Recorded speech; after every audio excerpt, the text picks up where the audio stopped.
Hello everyone and welcome back to TowerGate. It is day 66, May the 8th, 2017, Monday. Well, of course, today, the big thing going on today is, of course, Sally Yates and James Clapper, the guy who always tells the truth, will be testifying in hearings today. So I'll be reviewing the transcripts this evening, and tomorrow we'll review exactly what may have come out of those hearings today. So we kind of left off yesterday still talking about Susan Rice, because obviously there's this deal going on where she sent a letter, her attorney sent a letter stating the reasons why she didn't want to testify in front of the Senate Intelligence Committee. We've already been through that, so I won't go through that again. We'll just establish that as a fact. But now it appears that she is sort of leaking through her attorney that she may be willing to testify in front of the Senate, but only in a classified, again, that means closed session hearing. So, Susan Rice only wants to testify in a closed session. So why is that? Well, let's go back and review just some of the salient facts, because there's so many things swirling around Susan Rice. But let's just drill down on the exact facts of the situation and where the problem, where the hook is for Susan Rice. So let's review. First of all, it was Bloomberg, not exactly a publication friendly to conservatives or Republicans, or certainly Trump. But it was Bloomberg who first reported that Susan Rice had requested several Trump transition team members be unmasked. And we also learned that she created these spreadsheets, which then were disseminated throughout the intelligence agencies, all 17 of them. So this is extraordinary, and it's not legal, really, when you get right down to it. And this is it's a tricky little issue, but once you gather more information, you learn why the unmasking and then disseminating of private citizens is illegal. So let's go a little farther. Rice claims that she was investigating. Now keep in mind, this is before she went on, I believe it was NBC or MSNBC, Andrea Mitchell, whoever she works for, and she played the, oh, I don't know anything about unmasking or surveillance around Trump's administration. Then the week later she goes on PBS after it's already come out that she did involve herself in this, and that she did say, well, yes, we were investigating very important and very serious, quote, directly out of her mouth, very important, very serious investigations into Russian interference in the elections. Now, this is despite the fact that there has been no evidence brought forward that Russia intervened in favor of Donald Trump, or that there was any connection of Donald Trump working with the Russians. So we have to separate these two facts, because this is where the crux is. There is the looking into of whether Russia was involved in having anything to do with the elections, and then it's a separate issue of whether Trump and his, or anyone in his transition team, was working in collusion with the Russians. These are two different things. And at this point, Susan Rice is trying to say, well, we had reason to believe the Russians were involved in getting involved in the elections, but she unmasked conversations between Trump transition team members having conversations. No Russians were involved in these conversations. No foreigners were involved in these conversations. These were conversations between Trump transition team members amongst themselves, and possibly Trump himself. And there was no evidence, no ongoing investigations. We've learned this from all 17 intelligence agencies have stated that there was never any investigation into whether Trump and the Russians were colluding. Never any investigation of Trump and his team members colluding with Russia. Only thing they were looking at was whether Russia, on their own or what have you, was involved in any way, shape, or form in influencing the elections. Two really different things. But what Susan Rice did was she was unmasking Trump transition team members, despite the fact that there was no investigation by any of the 17 intelligence agencies about Trump-Russia collusion. This is key. This is very, very important. Also, there was no budget authorization for any investigation into Trump-Russia collusion in any of the 17 intelligence agencies or the FBI. There was no congressional or executive order issued for investigations into Russia-Trump collusion. And the National Security Advisor is not supposed to be involved in domestic spying issues.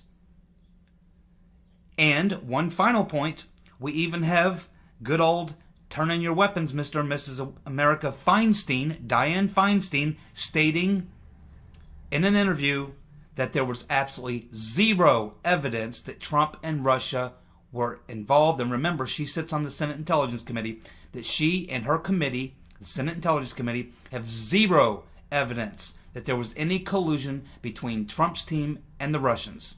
So, we have overwhelming evidence. All 17 intelligence agencies.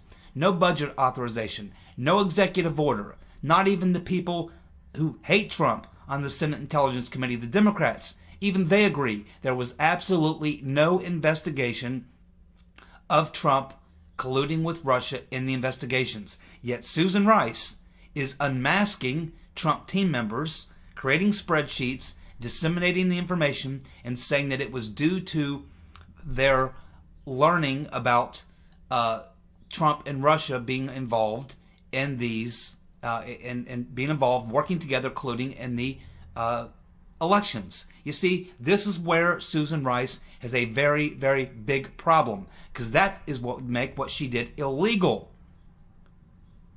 If she were looking at intel of an American citizen or someone in Trump's team speaking with a Russian, some foreign agent, someone in a foreign country, she might be able to get away with that, even though that's really not what the National Security Advisor should be involved in. But she unmasked names of Trump transition team members speaking to each other. No foreign entities involved, no Russians, nothing like that. She was conducting a political surveillance operation on Trump's team members and likely Trump himself without any probable cause, without any reasonable suspicion, without any of the intelligence agencies being involved in it at all. And what that means is that if there was no intelligence agencies being involved, if there was no FBI being involved, if the Senate Intel Committee or anyone else, no one was actually involved in investigating Trump-Russia collusion, then where did Susan Rice get the authority to unmask Trump transition team members? What was the reason? What was the probable cause? Any reasonable suspicion? Where did the authority come from? This is where she's got her tit in a ringer. And this is why Susan Rice doesn't want to testify, because that would be illegal. Illegal, and she knows it. She's trying to blur the line. But when you make the distinction between Russia being involved somehow in our elections and Trump-Russia collusion, we're talking about two different things. And we still haven't seen any hard evidence produced that even shows that Russia was involved in our elections, other than James Comey telling us that, yeah, there was a lot of people posting comments on blogs and on videos on the internet. So if this is the best they've got, that's a problem. And this is why Rice does not want to testify. She knows she's got a big problem. And because all these people are already on record, all 17 intelligence agencies on record. Dianne Feinstein on record. The FBI on record. No Russia-Trump collusion investigation whatsoever. Apparently, the only one that was doing a Trump-Russia investigation was the National Security Advisor, Susan Rice. And who do you think was directing that? It could only have been directed by Obama or Valerie Jarrett or someone within his inner circle. And that would be illegal. This proves that this was a political operation. And then other questions need to be answered, such as, our good friend Robbie Mook, going on Fox News, the morning show on Fox News, and telling them that they were aware in the Hillary Clinton campaign that there was this investigation going on about Trump-Russia collusion. Where did Robbie Mook get that information? It certainly didn't come from the intelligence community, didn't come from the Senate Intelligence Committee, because there was no Trump-Russia collusion investigation. It was all being handled out of the White House and being pumped into the Hillary Clinton campaign. This is what we're going to learn. Now, something else is going on today. Of course, as I mentioned, Yates and Clapper are testifying right now as we speak. So tomorrow we'll be finding out what they have to say. But what's funny is that before Yates went over to begin her testimony today, she gave a press conference and made a formal statement prior to going in for the hearing. And just after she did that, and prior, so just after she made her little speech and before she went to testify, Trump sent out a tweet. 2 tweets, actually. One tweet he sent out was, "Hey, ask Sally Yates under oath if she knows how classified information got into the newspapers soon after she explained it to the White House counsel." And what he is talking about is that the Obama administration and Sally Yates and others are, in her statement and what she's going to testify to, is that when Trump was going through the transition period, he was meeting with Obama a couple times a week. And it was in one of these meetings where Sally Yates was present, where they told Trump that, hey, Obama fired Flynn in his previous job because they had reason to believe that he was having too close of a relationship with the Russians. Not that he had engaged in any espionage or any illegal activity, but just that they didn't like the fact that he was too close to the Russians. Now, most of us know the backstory to this, and the backstory to this is that Flynn got fired because he would not go along with Obama's plan to continue arming and funding and training Al-Qaeda in Syria and other places, Yemen. When this plan was laid out, not only Flynn, but several other military officers said, wait a minute, this plan you have, you want us to support, arm, and train these Al-Qaeda terrorists to work on our behalf? No, we're not going to do that. That's what really got Flynn fired. But Trump also tweets that in response to NBC, who came on right after Trump tweeted and did a story about how Trump was intimidating the witness. Yes, Donald Trump's intimidating Sally Yates by sending out this tweet that she should testify under oath about how she knew about classified information getting into the newspapers soon after she explained it to the White House counsel. Now, this is funny because what Trump says is, well, the way things worked is that Trump was not the president at that time. His administration had not taken power at that time. But what is routinely done as you're going through the transition and you're bringing people in who are going to serve in your administration, you do review their security clearances. And at the time when Flynn was brought in as a possible national security advisor to Donald Trump, they reviewed his security clearance, as they did everyone. And his security clearance was A-OK. It was not suspended. It was not revoked. It was not under review. It was 100% okay. And he held the highest security clearance you can hold, period. So it doesn't wash. If they fired Flynn because they thought he had too close of relations with Russia or some Russians, then they should have revoked his security clearance. But they did not. They did not, nor did they place it under review or anything else. His security clearance at the time when the Trump administration was reviewing security clearances was A-OK. Trump was, however, present in the meeting when this was brought to his attention. But Trump understands, just like most people understand, that the real reason Flynn was fired was because he didn't want to arm Al-Qaeda. Next, yesterday, I told you that it appeared that the FBI had discovered a letter. And this letter was stating, was a letter, and this came out of WikiLeaks as well has also released this, but Comey and the FBI apparently are aware of it. This letter where Lynch said that she would protect Hillary Clinton from any investigation in the email scandal.